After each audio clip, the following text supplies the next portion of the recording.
Hey, everybody, welcome back to the Confidence Covered by Humility podcast. My name's James Mayhew, and I just am so grateful that you're here today. Thanks for coming along again and joining in. Now, today, this is a segment I call Faith in Five, and I'm going to kind of throw out and break my own rules here for a moment. Typically, this is supposed to be about a 5-minute podcast of something that I want to share with you. And I had the content laid out a couple of weeks ago, had something, of value to record. We'll do it another time. But here's the way things work often.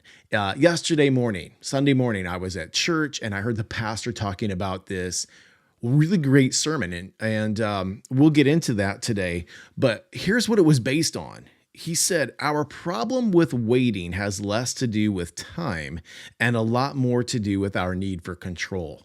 And I went, oh boy, this one's for me. James Mayhew, this one you need to pay attention and listen to. This is a message you need. And so it's sometimes I think the best sermons are the ones that we sit and we squirm a little bit because it feels like it's directly for us.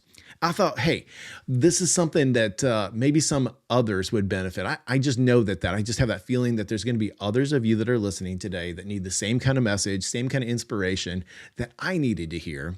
So here's what happened. I thought, well, I could just sit down and create a podcast based off of my notes yesterday. But yesterday afternoon, I don't know, it's kind of late afternoon. I just thought, man, this would be really cool if I would. Let me invite that pastor onto the podcast. Let me ask him. Let me see if he'll come on and we'll record on Monday so we can still stay on schedule here as best as possible. And thankfully, he said, yeah, sounds fun. Let's do it. And so that is where we're at. David Condry. He is the pastor of Blessed Hope Community Church, and he is going to join us in just a moment here.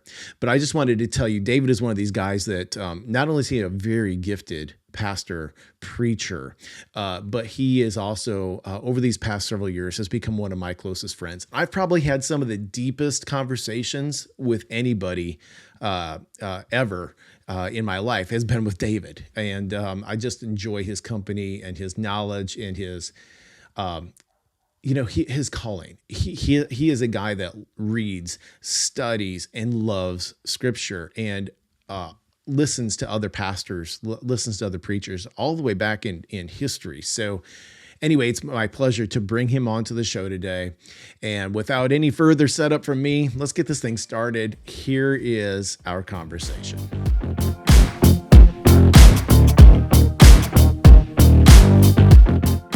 Well, hey, I'm joined with David Condry, who is the pastor at Blessed Hope Community Church. And David, thanks for coming. I'll just throw it to you and just say, hey, thanks for coming and agreeing to do this on what is really short notice, and it's technically your day off today. Yes, I appreciate the invitation. I'm glad to be here.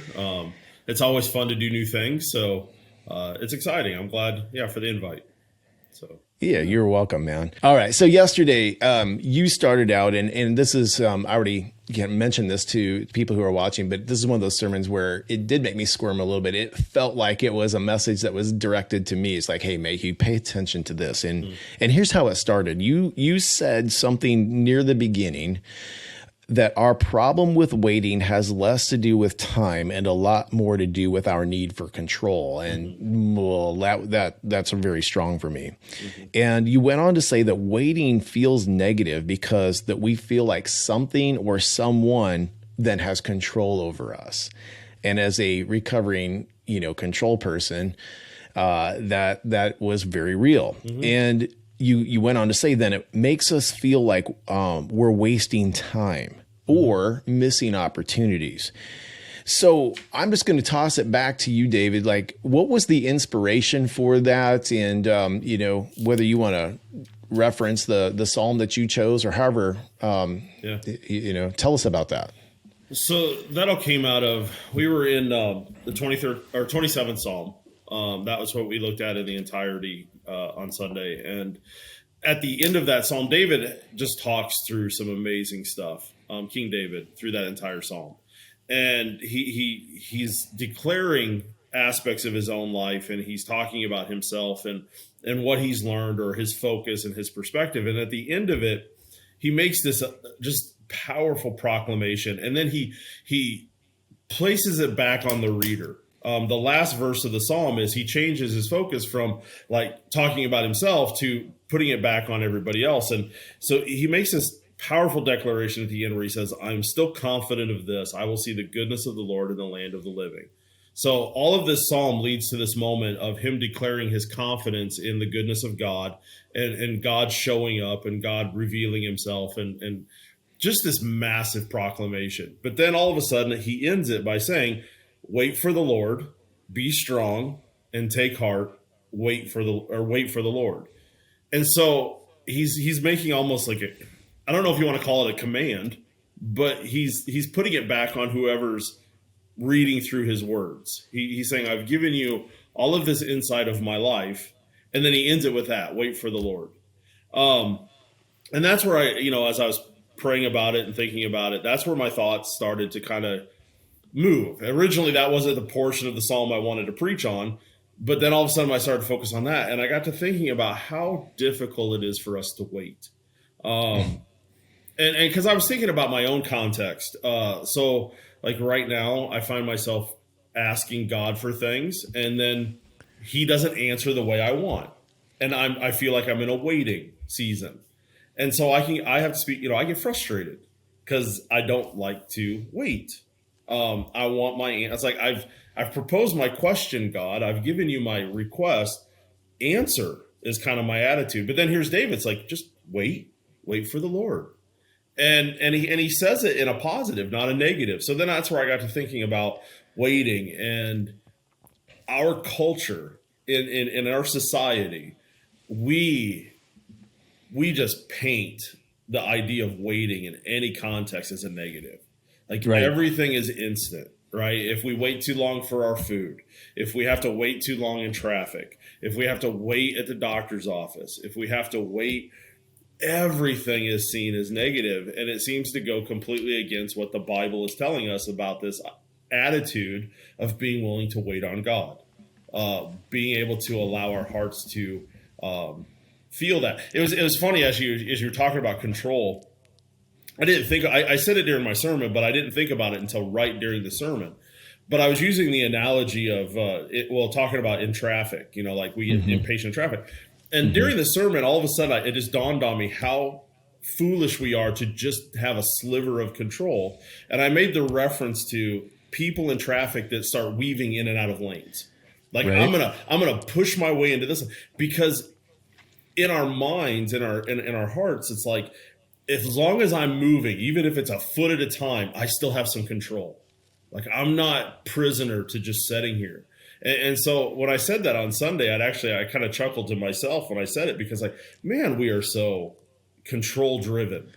Like you're not going to tell me I can just sit here. I'm going to butt my way into this other lane just so I feel like I'm moving. You might have chuckled to yourself, but I definitely chuckled out loud, and my face felt red because it's like, does he know that's exactly what I've done on Collins Road in Cedar Rapids? Yeah. Just so we can feel, satisfied. Like nobody's telling me I have to sit here and wait. I'm moving. So. Yeah. Well, you went on then to just kind of talk about that waiting doesn't have to be a passive thing. You said it's not inactivity to wait, and that it's a powerful posture to take. Help the listeners, help me once again, understand what you were going with that. Yeah. So it's the posture of, even in the seasons where we feel like we're waiting, or in the moments we feel like we're waiting, that doesn't mean there's still not amazing opportunities for something to take place in that moment.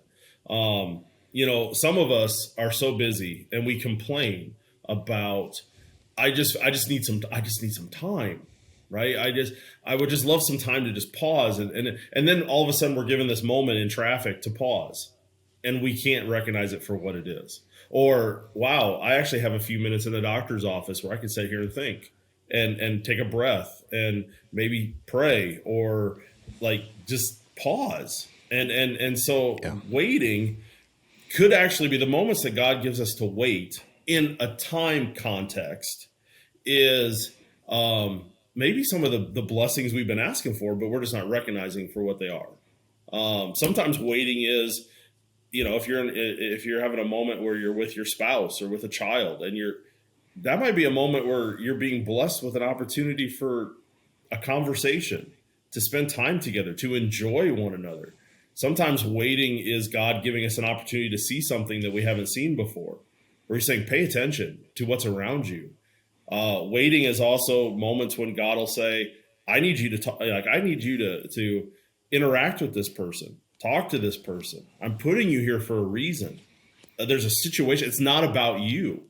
Like, I'm putting you here for a specific purpose and a reason. But when we get so frustrated in the waiting, we miss whatever's there. But the sermon was talking about the posture of we as people in faith and following God and following Christ. We should have a posture where we're always waiting. It's never a one moment I'm not, one moment. Because again, we view waiting as inactivity. Waiting should be a posture, meaning I'm waiting for God to show me the next steps I'm supposed to take. So the way I presented that was, if God's calling me to move, then I move.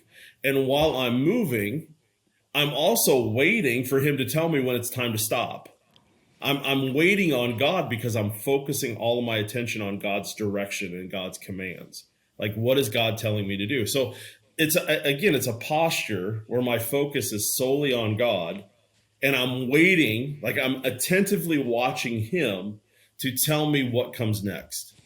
David, run faster. Okay, I'm going to run faster. David, stop. Okay, I'm going to stop. Slow down. Pay attention to this. I'm waiting on my attention. And I shared this in the sermon, and I hope it came across the way, like in my mind it did, is I used the example of shopping with my wife.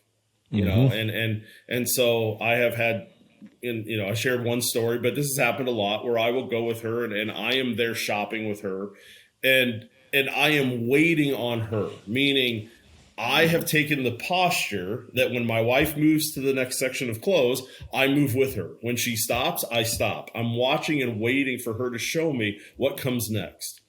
Whatever she needs from me, I'm waiting and I'm attentive to what she's doing, so I am ready to respond the way she needs me to respond. And, one of the examples I gave is, we get distracted, and we've all probably been there, where you get distracted and all of a sudden the person that you were paying attention to, you're not paying attention, and now they're gone, and you're like, oh, and you have that moment of, oh, I got to catch up.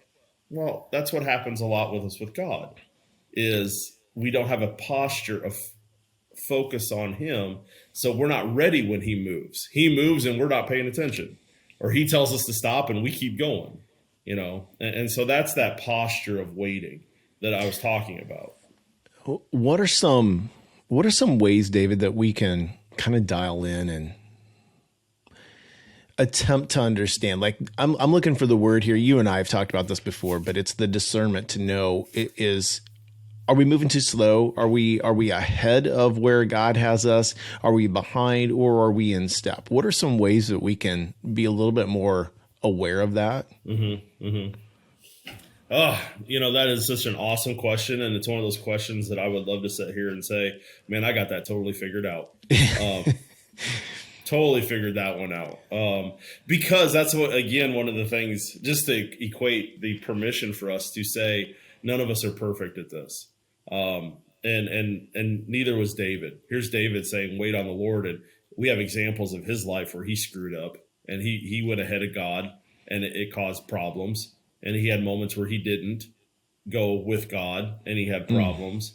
So I would love to sit here and say that somebody's got it completely figured out. The only person that ever did was Jesus. Let's just, Jesus is the only one that knew how to do exactly what the Father was doing.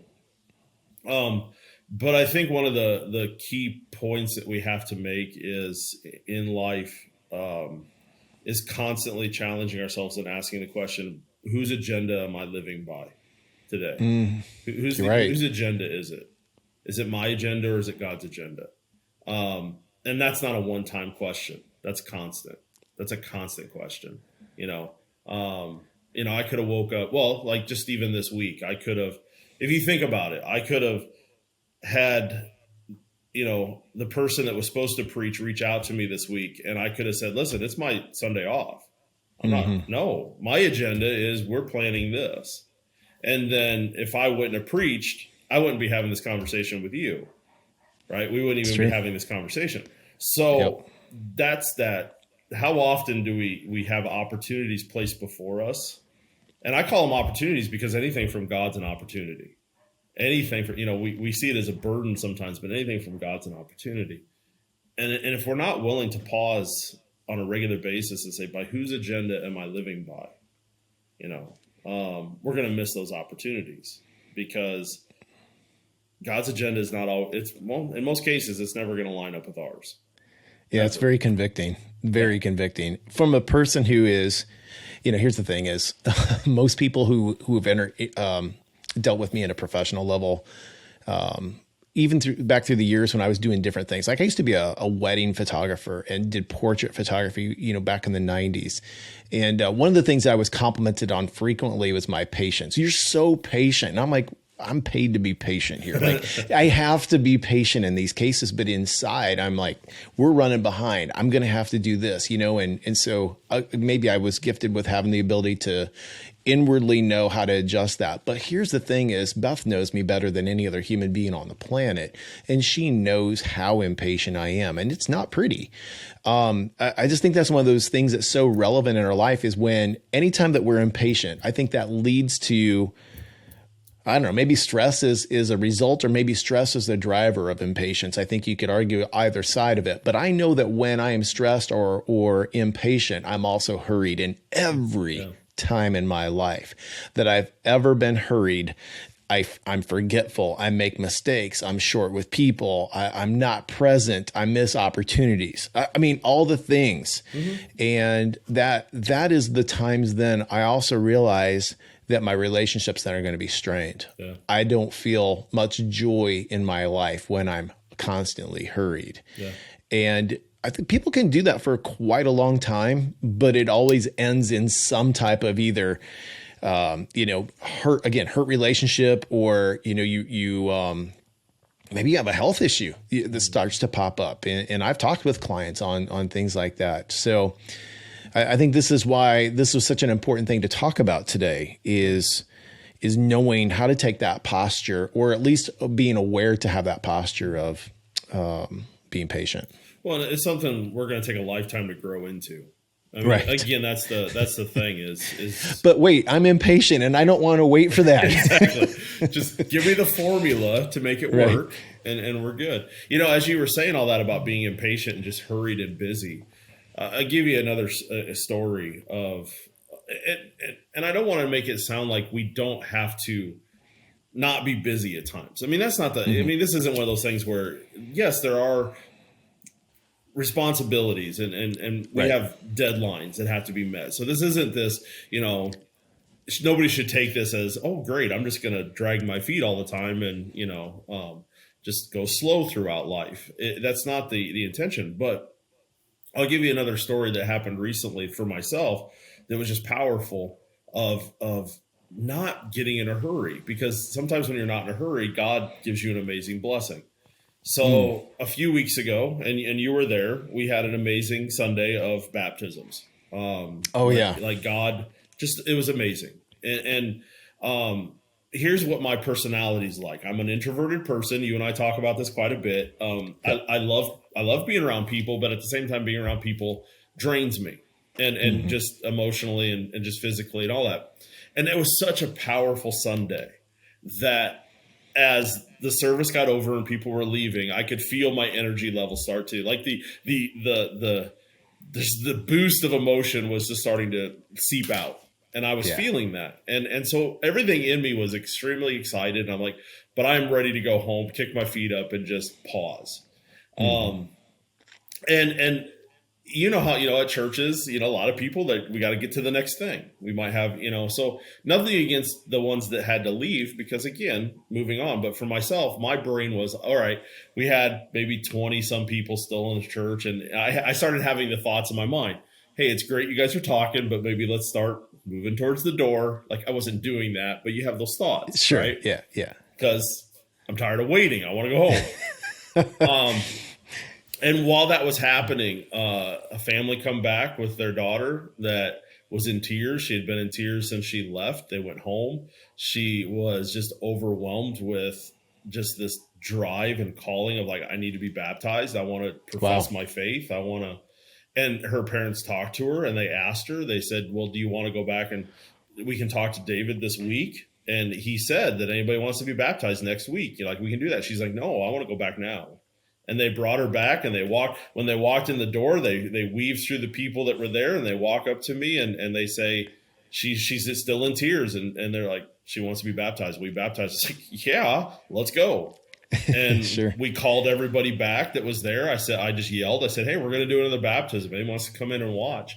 And we had this amazing moment of, this other baptism that if we would have been in a rush, they would have come back to locked doors. Right. And that's the image that I've held on to that is that doesn't mean that we shouldn't, again, if we had, there's nothing wrong with having to get to the next thing. But in that moment, there was no reason to rush.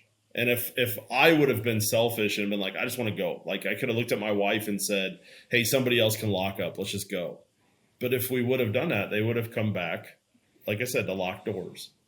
And you know what? That's in a very powerful imagery that you just said, and you matched it with the words, they would have come back to locked doors.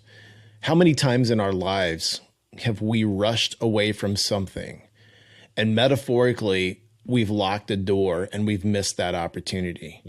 That's very, very convicting to me. That's convicting to me at my professional level where I'm, as a coach, consultant. Have I locked the door on people before? I probably have. I hope I haven't, but I got to be real that it's probably happened. I may have been hurried to get to my next appointment and, had to cut some time short. I don't know. I try to not stack appointments up, but things do tend to happen. Yeah. I know that when we talk about this in the business world, oftentimes, I say there's 3 A's that every leader has to be very cognizant of. People who have listened to me for a while on podcasts have heard me talk about them. It's being available. We'll start with being aware, right? You have to have awareness. The second thing is you have to be available. And the third thing is you have to be approachable. But all 3 of those are interdependent. It's like a 3-legged stool. If you pull one out, if you're aware and you're approachable, but you're never available, it drops. Your stool falls over. And that's where you come back to locked doors. And those things are so significant. Imagine what would have happened for that young lady. She came back, the doors were locked. If she was already feeling so convicted and strongly, driven to, I need to do this today. What might have happened is scary. Not that she was going to do anything crazy. I don't think that's where you're going. But I mean, would she ever muster the courage to do it again? Yeah. Maybe not. Yeah. Would she come back to I don't know. Like those are just things we don't know. So God knew. Here's the funny thing. We hung around for at least 20, 25 minutes after that, which feels like a long time for me because, hey, James and Beth got to get going. We got, Anyway, we hung around quite a long time and it was like, okay, I kind of got the sense of like, if we just linger, nobody's going to go home. And we missed that, that's kind of, I wish I could have seen that because it was one of the most coolest, most powerful days that I've seen at church in a very, very long time. Yeah, it was an amazing day. And I had to write it down because as you were talking about those 3 A's, this is why this, to take this isn't just a God thing. And just in life, this posture of waiting, you can't be aware and available and approachable unless you have a posture. When you said the aware one, that was the first one, because unless I am paying attention, that's kind of what the posture is. In this context is I'm basing that on my faith in Christ. I'm being aware of what God wants me to do. And so I can't even be aware unless I'm in a posture of waiting, paying attention to someone bigger than I am that's in control. I'm being aware. So, even as you say that, I mean, it's just this posture of waiting is true of just life in general. To be able to do those 3 in leadership, to be aware, to be available, to be approachable, I have to be willing to forfeit my agenda to be able to do those things and just wait for those opportunities. So, yeah.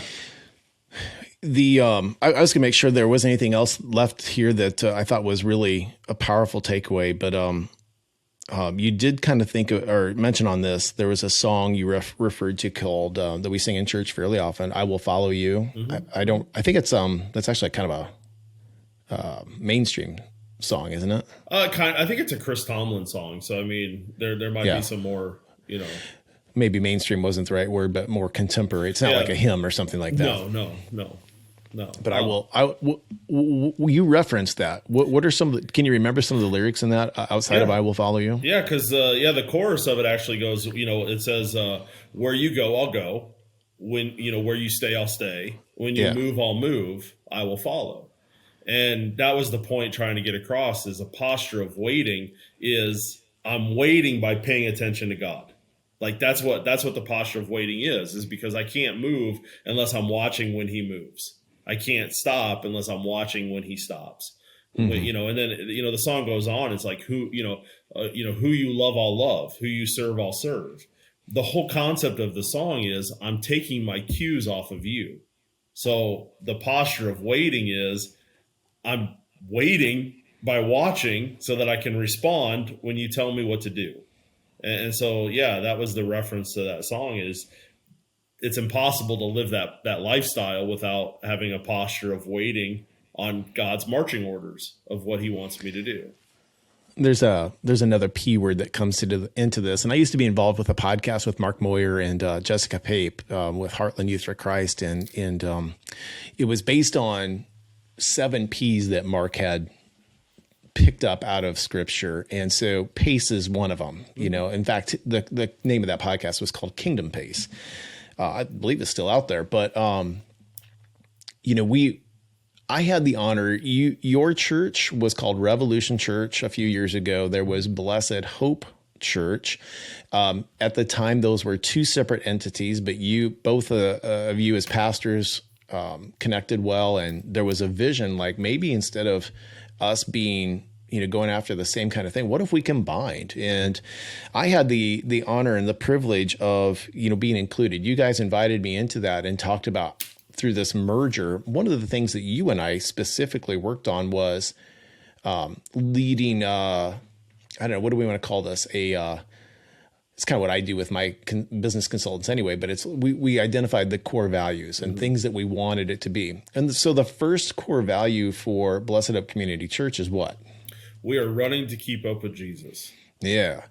And I thought you did a really great job of explaining that on Sunday. And here's the reason why I think that's really important is because of the things that you've been talking about, like within our American culture in particular, that it's all about speed and not waiting and being impatient and going, that could be taken wrong, that when we're running to keep up with Jesus, sometimes we outrun where he is. And when I know that I've done that in my life, my business for sure. And every time that I've outrun him, it's not because I'm faster than him. It's because I think I'm ready and he knows I'm not. So what happens then is I get into mistakes. I make errors, whatever it is. Yeah. And there are also times that I have to recognize that I'm the one dragging my feet and I'm fearful or I have doubt. And Jesus is in front of me saying, hey, let's go. Come on, get up here with me. Trust me, follow me. And there are times that I'm reluctant to that. So I thought you did a really great job of just identifying what that pace meant, because that can get messed up, right? People get that goofed up. Yeah. The doers love to hear that because they think that's the, we're running, let's run, We're going to build and we're going to go. And then there's the others that are more of the cautious, and they hear that, and it sounds, it gets scary and negative. The best way I can describe that for myself is anytime I hear that core value, it makes me have flashbacks to track when I was in high school. Okay. Now, when I was in track, I didn't do the running. I was, shot put, discus, and that kind of stuff. Running was not the thing that, but we all had to run, of course. So during practices, the coaches would always do the same thing. They would pick a pace setter for us to run our first laps at the beginning of practice. So somebody would get picked, and then we would have to run 4 laps, and they would be the pace setter. Now, it was one of those moments where you hated it when certain people got picked as pace setters. because you'd sit there going like, dude, we're not the 4-minute mile people. Knock that off, you know. Mm-hmm. But then on the flip side, you get the pace setters that were, you love it when it would be, you know, somebody that you knew was like, cool, like you're the pace I like, you know, like, Yeah. and so that's what goes through my mind is when you hear the word running, it's sometimes in running, I am, again, I don't have a lot of knowledge when it comes to being a runner, but at the same time, there's fast pace, there's slow pace, and sometimes there's stop.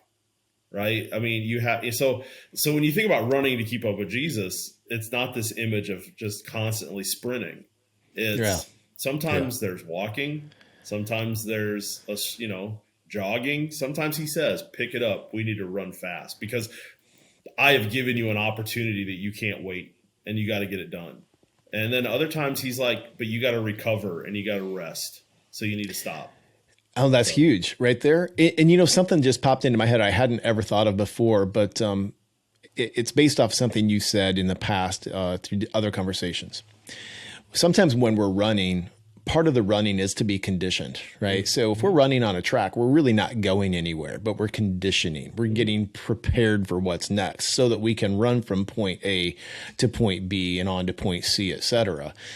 That's something I hadn't considered with that too. Running to keep up with Jesus. Part of it might be conditioning. Like, Mayhew, you're not ready for the next step yet, but you will be if you do these things, you know, and my pace or my urgency, my impatience with that is like, well, why am I not here? And it's like, because you're not ready to be there yet. Yeah. And that's different for everybody. And one of the things that I think is important for people who are listening to, you know, to maybe realize on this is, such as the same for me, is we can get a comparison game. And it's like, why are they successful? Or why was it seeming to be easier for them? Why is it so much harder for me? Why is it taking longer for me? Whatever it is in your life. And I think the reality is we're all different. So stop comparing it. That's doesn't matter. Yeah. Yeah. And when we get stuck on those treadmill moments, that's when I'm sure that impatience, because I'm not getting anywhere. Right. And that's that waiting is not passive. It's not inactivity. It's preparation. It's, you know, and so I love that. See it that way. So, well, I love the fact that you said a treadmill moment, because I think what happens a lot of times is we use a different analogy, which is we're stuck on the hamster wheel. Mm-hmm. Two different things. Mm-hmm. The hamster's just running because it's joyful or whatever. But for us, if we think we're stuck on the hamster wheel, it's like I'm spinning my wheels or my tires, however you want to say it. And then, but if I'm on the treadmill, it's because I have a purpose to it. And that is to get in better shape. Yeah. Yeah. I'm learning some stuff today, dude. And as you say, prepare yourself for whatever's next, you know? Yeah. I mean, that's the thing. If I ever had for some reason, if God ever gave me the inclination that I need to go run a marathon, man, I'm not going out tomorrow and running a marathon. I have a lot of waiting and preparing to do the thing that's going to then see the success that he's called me to. Most of us just want to jump right into the thing. It's, right. Just jump right in. And that's when failure happens. That's when discouragement happens. That's when you give up because you try to do something you weren't prepared to do in the first place. So that's the beauty of waiting. Well, this has been awesome. I love where we went. I feel like that is we've covered a lot of good stuff. David, is there any final words, either of encouragement or just a thought that's popped into your head you want to share? Just I will say this, and all these conversations, the sermon, and all of it. It's just the encouragement for all of us that, man, sometimes we hear conversations like this and we think it's just for us. The more we have these, man, we're all in the same journey here. You know what I mean? Yeah. Like everybody wrestles with the same things. And that's one of the things I love about David and the Psalms is David says things that it relates to all of us. And it just shows that we're all learning the same lessons. Some are a little bit farther than others. Some are, maybe some of us this is brand new, but man, it's just this beautiful thing that none of us are on this. Like we're not alone in this. We're all trying to learn this. I love getting up and preaching a sermon on waiting, having a posture of waiting. And the whole time I'm preaching it, in the back of my mind, I'm like, these people have no idea I suck at this. Like I'm learning this myself, but people can look at you and say, oh man, he's telling us he's got it all. That's the beauty of this. It's just encouraging us to know that, man, we're all learning, journeying, growing, So. Well, a closing thought for you, just sort of an affirmation is you jumped in a 48-hour notice. You preached off of Psalm 27. I'd encourage anybody who's listening today to just check it out. There's some pretty amazing things in there, but it's because you were prepared in advance and you channeled God, and that's the cool stuff. And it wasn't about David. It wasn't about David Condry. It was about King David. King David. That's the awesome thing. So you move when he tells you to move. You wait when he tells you to wait. So yeah. Well, man, thanks for coming on. I appreciate it again. I'm grateful for you, and thank you very much. I appreciate again the invitation. All right. Well, take care, everybody. I'll just leave you with my closing thoughts that I do with every podcast is that here's what I do is I come inside of a business or sometimes a church. Sometimes it's a nonprofit, and we help leaders build purpose-driven teams that are filled with talented people who are doing exceptional work on the most important things. And then again, thank you for being here and look forward to catching you on the next episode.